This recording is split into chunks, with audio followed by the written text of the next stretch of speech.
Hello, hi, అస్సలాము అలైకుం. Welcome back to my channel. ఈరోజు khichdi egg masala curry ఎలా ప్రిపేర్ చేసుకోవాలో చూద్దాం. ముందుగా మనం ఎగ్ మసాలా కర్రీని ఎలా ప్రిపేర్ చేసుకోవాలో చూద్దాం. ఎగ్స్ని కొద్దిగా సాల్ట్ వేసి బాయిల్ చేసి షెల్ తీసేసి ఒక పక్కన పెట్టుకోవాలి. అలాగే ఒక మిక్సీ జార్లో ఒక అరకట్ట కొత్తిమీర, ఒక పచ్చిమిర్చి, ఒక 10 జీడిపప్పులు, కొంచెం పుదీనా వేసి మరీ పేస్ట్లా కాకుండా మరీ లిక్విడ్లా కాకుండా కొద్దిగా వాటర్ వేసుకొని దాన్ని కూడా పేస్ట్ చేసి పక్కన పెట్టుకోవాలి. స్టవ్ పైన ప్యాన్ పెట్టి ఆయిల్ వేసి మనం బాయిల్ చేసుకున్న ఎగ్స్ని కొద్దిగా ఫ్రై చేసుకోవాలి. అవి కొంచెం ఫ్రై అయిన తర్వాత ఒక చిటికెడు పసుపును వేసుకోండి. పసుపు ముందే వేస్తే మాడిపోతుంది, అందుకని ఎగ్స్ ఫ్రై అయిన తర్వాతే పసుపుని యాడ్ చేసుకొని ఒకసారి ఫ్రై చేసుకొని వాటిని ఒక ప్లేట్లోకి తీసుకొని పక్కన పెట్టుకోవాలి. అదే ప్యాన్లో సన్నగా చాప్ చేసుకున్న ఒక 3 ఆనియన్స్ని అలాగే 2 పచ్చిమిర్చిని కట్ చేసిన పచ్చిమిర్చిని యాడ్ చేసుకొని ఫ్రై చేసుకోవాలి. ఆనియన్స్ లైట్ గోల్డెన్ కలర్ వచ్చిన తర్వాత ఒక 1/2 టీ స్పూన్ అల్లం వెల్లుల్లి పేస్ట్ని వేసుకొని ఫ్రై చేసుకోవాలి.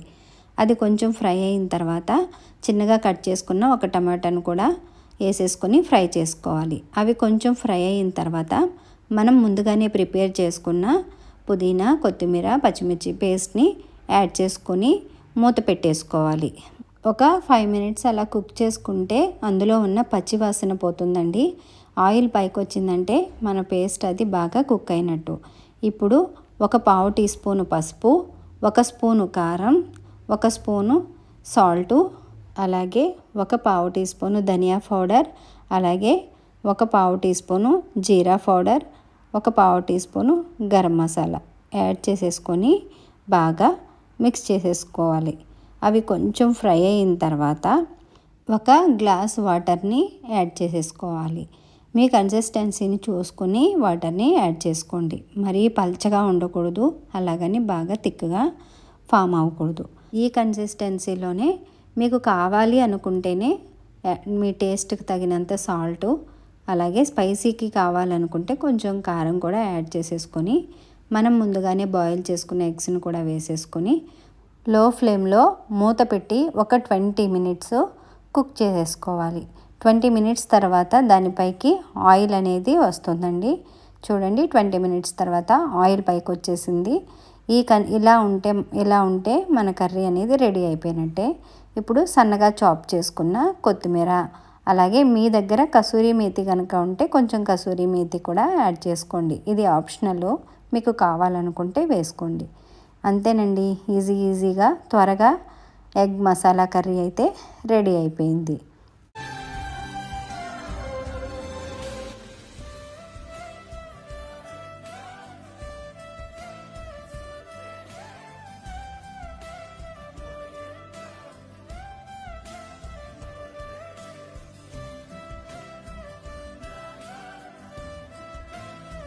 ఇప్పుడు పెసరపప్పుతో కిచిడి ఎలా ప్రిపేర్ చేసుకోవాలో చూద్దాం. రైస్ అయినా పప్పు అయినా 1:1 రేషియోలో తీసుకోవాలండి. ఒక గ్లాస్ రైస్ని నీట్గా వాష్ చేసుకొని పక్కన పెట్టుకోవాలి. అలాగే ఒక గ్లాసు పెసరపప్పుని పచ్చివాసన పోయేంత వరకు బాగా ఫ్రై చేసుకోవాలి. అవి కొంచెం లైట్ గోల్డెన్ కలర్ వచ్చిన తర్వాత ఈ పెసరపప్పును కూడా నీట్గా వాష్ చేసుకొని మనం ముందుగానే వాష్ చేసి పెట్టుకున్న రైస్లోకి యాడ్ చేసేసుకొని 2 ఒకసారి మిక్స్ చేసి ఆ రెండింటిని పక్కన పెట్టుకోవాలి. ఇప్పుడు స్టవ్ పైన ప్యాన్ పెట్టి 1 స్పూను గీ వేసుకొని అది మెల్ట్ అయిన తర్వాత ఒక 2 దాల్చిన చెక్క, 3 యాలకులు, 3 లవంగాలు, ఒక చిన్న బిర్యానీ ఆకు, అలాగే మీ దగ్గర ఒక మరాఠీ మొగ్గ ఉంటే అది కూడా వేసుకొని కొద్దిగా ఫ్రై చేసుకోవాలి. అవి కొంచెం ఫ్రై అయిన తర్వాత ఒక 1/2 టీ స్పూను షాజీరా కూడా వేసి కొద్దిగా ఫ్రై చేసుకోవాలి. అవి కొంచెం ఫ్రై అయిన తర్వాత చిన్నగా కట్ చేసుకున్న ఒక 2 పచ్చిమిర్చిని, అలాగే సన్నగా చాప్ చేసుకున్న మీడియం సైజు ఆనియన్ని, అలాగే ఒక 1/2 టీ స్పూను అల్లం వెల్లుల్లి పేస్ట్ని కూడా యాడ్ చేసుకొని ఫ్రై చేసుకోవాలి. అది కొంచెం ఫ్రై అయిన తర్వాత చిన్నగా కట్ చేసుకున్న ఒక టొమాటో, అలాగే పుదీనా, కట్ చేసుకున్న కొత్తిమీరని కూడా యాడ్ చేసుకొని ఫ్రై చేసేసుకోవాలి. టమాటా కొద్దిగా సాఫ్ట్ అయితే సరిపోతుందండి. అలా ఫ్రై చేసుకున్న తర్వాత 1 కప్పు పెసరపప్పుకి 1 కప్పు వాటర్ వేసుకోవాలి. అలాగే 1 కప్పు రైస్కి 2 కప్పుల వాటర్ని యాడ్ చేసుకోవాలి. మొత్తంగా నేను 3 కప్పుల వాటర్ని యాడ్ చేసుకున్నాను. ఇలా వాటర్ వేసేసుకున్న తర్వాత 1 స్పూను రాక్ సాల్టు, అలాగే 1/4 టీ స్పూను కొద్దిగా పసుపు వేసుకొని ఒకసారి మిక్స్ చేసుకొని మూత పెట్టేసి మన వాటర్ని బాయిల్ అయ్యేంత వరకు మరిగించండి. వాటర్ మరిగిన తర్వాత మనం ముందుగానే వాష్ చేసుకున్న రైసు, పెసరపప్పుని వాటర్ అన్నీ తీసేసి వాటర్ బాయిల్ అవుతున్న మన ప్యాన్లోకి యాడ్ చేసేసుకోవాలి. ఇప్పుడు మూత పెట్టేసి ఒక 2-3 బాయిల్స్ వచ్చేంత వరకు మన రైస్ని కుక్ చేసుకోవాలి.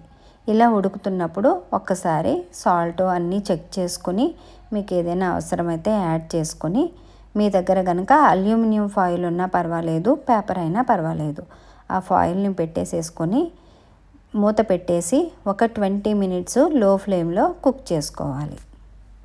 ఒక 20 మినిట్స్ తర్వాత అప్పుడు ఒకసారి మూత తీసి చెక్ చేసుకోండి. పర్ఫెక్ట్గా చక్కగా పొడి పొడిలాడుతూ మన టేస్టీ పెసరపప్పుతో కిచడి రెడీ అయిపోయింది. పెసరపప్పు అంటే చాలా మంచిదండి, ఒంట్లో వేడి కూడా పోతుంది, పిల్లలకి బలం కూడా. అందుకనే నేను ఎక్కువ పెసరపప్పునే ప్రిఫర్ చేస్తాను. ఈసారి మీరు కూడా ఇలా ట్రై చేయండి. ఇంతేనండి, పెసరపప్పు కిచడి అలాగే మన యమ్మీ ఎగ్ మసాలా కర్రీ రెడీ. నా వీడియోని లైక్ చేయండి, షేర్ చేయండి. ఇంకా నా ఛానల్ని సబ్స్క్రైబ్ చేసుకొని వారు సబ్స్క్రైబ్ చేసుకోండి. Thank you. అల్లా హాఫీజ్.